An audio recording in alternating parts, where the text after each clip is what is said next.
Chers amis, je vous adresse mes fraternelles salutations. Voici un nouvel épisode de la série La doctrine de Christ, intitulé L'œil, la lampe du corps. Dans l'Évangile selon Matthieu, chapitre 6 et le verset 22, nous lisons ce qui suit. L'œil est la lampe du corps. Si ton œil est en bon état, tout ton corps sera éclairé. Jésus a souvent utilisé des images quand il enseignait sa doctrine aux disciples. Aujourd'hui encore, je vous propose de réfléchir sur une autre déclaration de Christ au chapitre 6 du livre de Matthieu. L'œil est la lampe du corps. Si ton œil est en bon état, tout ton corps sera éclairé. Dans cette déclaration, nous pouvons souligner deux mots-clés, œil et lampe. L'œil en grec ophtalmos est défini comme l'organe des sens qui est le plus en liaison avec le monde extérieur et qui transmet les données à l'homme intérieur, c'est-à-dire le cœur. Et quant au cœur, disons qu'il est le siège de la volonté. De ce fait, en tant que tel, il suit les yeux dans le bon ou le mauvais chemin. En revanche, une lampe par définition n'est rien d'autre qu'un appareil destiné à éclairer.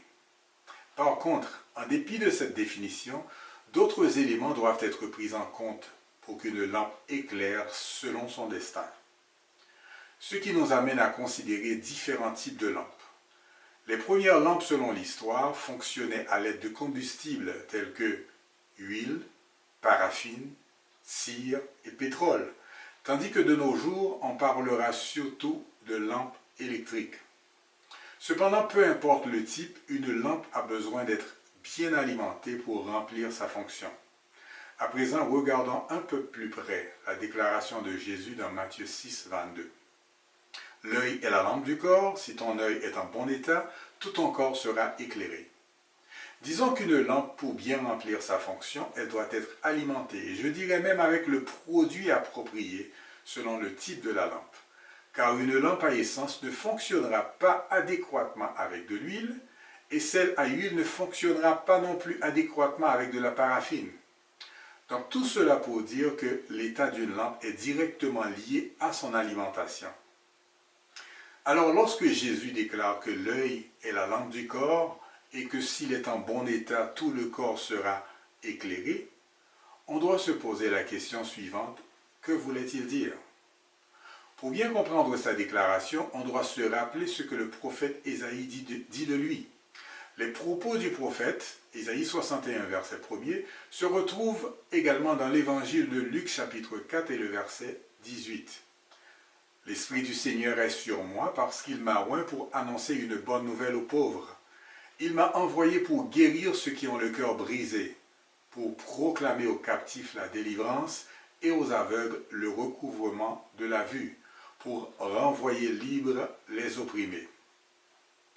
Au tout début de cette réflexion, comme je l'ai dit, l'œil est l'organe des sens qui est le plus en liaison avec le monde extérieur et qui transmet les données à l'homme intérieur, c'est-à-dire le cœur. En fait, c'est très simple. Si ce que l'œil perçoit provient de l'Esprit de Dieu, alors le fruit qui sera transmis au cœur ne peut être que l'amour, la joie, la paix, la patience, la bonté, la bénignité, la fidélité, la douceur, la tempérance, comme l'apôtre Paul le décrit dans l'Épître aux Galates, chapitre 5 et le verset 22. Ce qu'il faut aussi se rappeler, c'est la raison principale de la venue de Jésus dans ce monde. 1. Annoncer la bonne nouvelle aux pauvres. Pauvres parce qu'ils ont été privés de la bonne nouvelle. 2. Guérir ceux qui ont le cœur brisé. Leur cœur était brisé ou en mauvais état, puisque jusqu'à l'apparition de Jésus dans le décor, ils n'avaient pas reçu l'enseignement adéquat. 3. Proclamer aux captifs la délivrance. Vu qu'ils étaient captifs du péché, alors Jésus, par sa mort et sa résurrection, vient proclamer la délivrance. 4. Apporter le recouvrement de la vue aux aveugles. Autrefois, ils étaient dans les ténèbres à cause de leur ignorance. Mais maintenant, avec la proclamation de la vérité, Jésus, par l'enseignement de sa doctrine, leur permet de voir clair. Dès le début de son ministère, Jésus, animé par l'Esprit de Dieu, fait exactement ce pourquoi il est venu dans ce monde.